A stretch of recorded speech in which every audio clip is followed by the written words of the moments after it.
Hello friends and enemies, welcome back to Happy For Now. It's me, Isabel, here with a recommendation video for two things in books that I never thought I would enjoy as much as I have in the last year.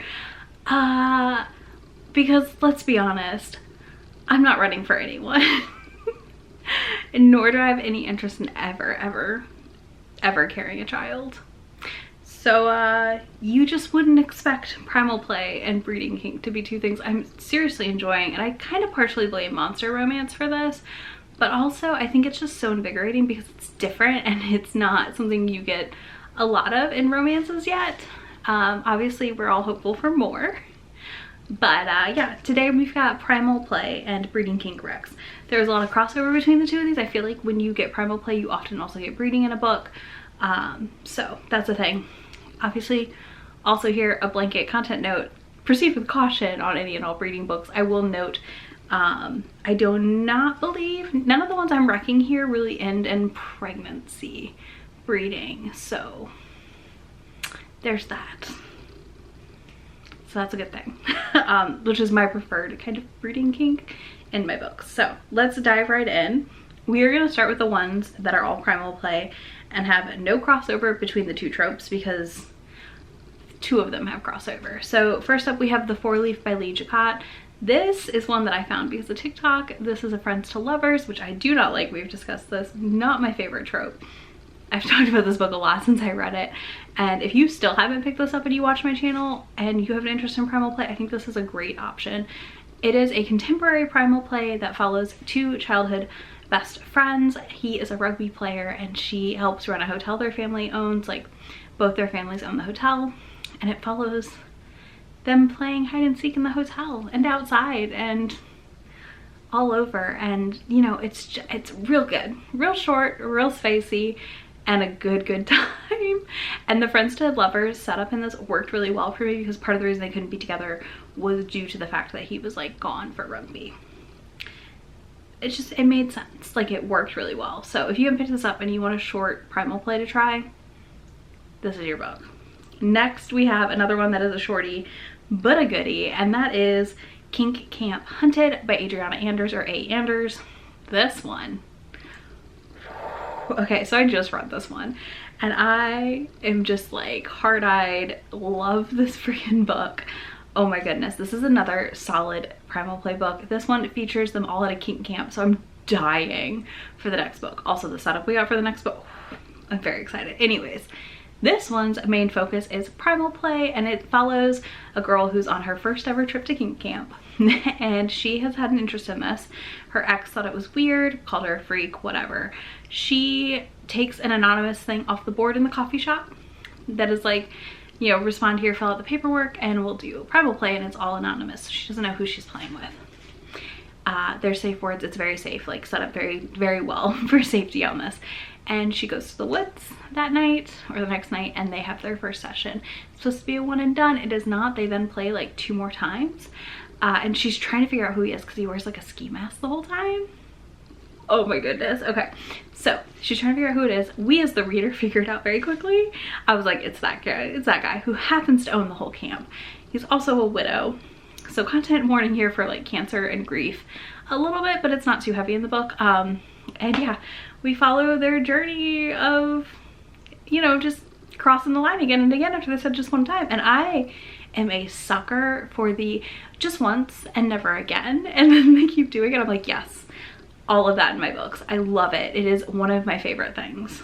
Kink Camp Hunted is well worth your time. Next we have The Never King by Nikki St. Croix, which like I have to mention, particularly in book 2, I believe, is more of the Primal Play. These are really short, quick, why choose Peter Pan novellas. I think they're all novella length. They're not very long. So these all feature Peter Pan, who kidnaps a darling daughter on her 18th birthday every time in the hunt for his shadow. So he kidnaps them in hopes that they can tell him where his shadow is. And they go through some not great processes. One of the rules is you don't fuck the darling girls. Well, Winnie just changes the game here because she does not care, and she's very like sex positive and sex forward. But we have a hero in this book, Vane, one of them, who has like a dark thing in him and he loves to chase. So we do get that in this series, and it is spectacular. You also, honestly, these are those kinds of books that you just like blow through in a day or two and have like, you're like, oh my goodness, where did the time go? And I should have my arc for the third one like the weekend this comes out. I will probably be done with that in a day as well because I'm dying for it. Now let's move into our breeding kink slash crossover with some primal play, because all three of these have primal play in them. No, all but two of them have primal play in them. The first one we have that is just breeding kink is Deceived by the Gargoyles by Lillian Lurk. We have two Lillian Lurks today because like she does it so well. But Deceived by the Gargoyles follows a librarian witch who works at the like office and like helps identify papers by touch, and her magic is considered very mundane by her like elite family. And she meets this guy, and he happens to be in a triad with two other gargoyles, and she doesn't know this. It's slowly revealed, and there is definitely delightful breeding kink in this. They build her like her dream library and do all these things to take care of her, and it's really, really sweet and precious. But like, the breeding kink's hot in this. It works very well with all three of them. There's also nodding in this one. Rec video coming on nodding at some point, but there's nodding in this one. Not Omegaverse though, so know that. But yeah, this is a really solid one if you just want like breeding kink but you're not going to be like grossed out by it. I feel like Lillian Lurk is just the master of writing kinks that I don't think I will like, and then I end up liking them. So here we are, and the next one by Lillian Lurk is Found by the Lake Monster, which is a quick little novella about a lake monster that is trying to find his mate because it's his last year to mate and have children, and he really wants to have a kid, and he finds her by accident, and he thinks that she's there for this date that he has set up, but it's actually not her.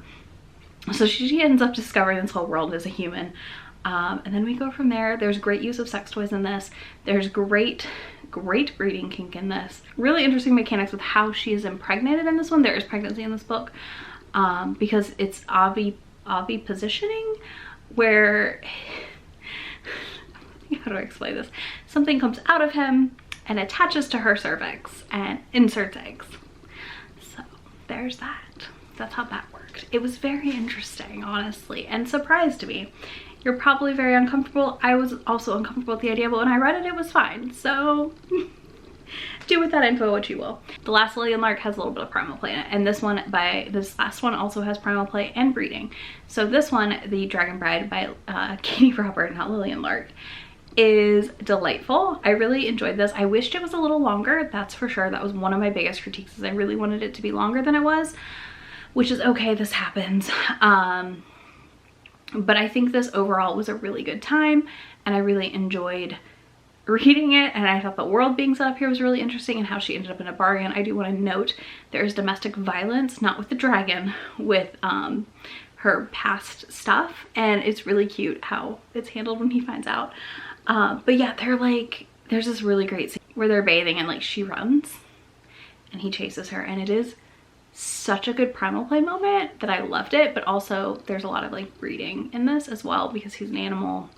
It makes sense. It's not super heavy on the breeding kink, but I still feel like it was present enough to count as breeding kink, and I overall really enjoyed this. So those are all my recs for this one.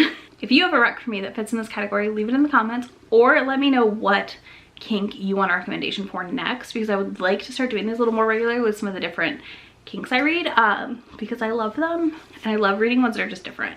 So let me know in the comments. And if you don't want to do that, you can leave me like a little running or running type related emoji of your choice. Because primal play, man, I love it. It's so fun. But yeah, let me do that in the comments. I'll have links to all of these in that description box for you, as well as links to my friend anywhere on the internet, and I will talk to y'all in just a few days. Bye. Already packing, come with me. I'm not really asking. We'll get away to a place where we don't know. About to see the world in action, what we can be, life with no distractions. We'll get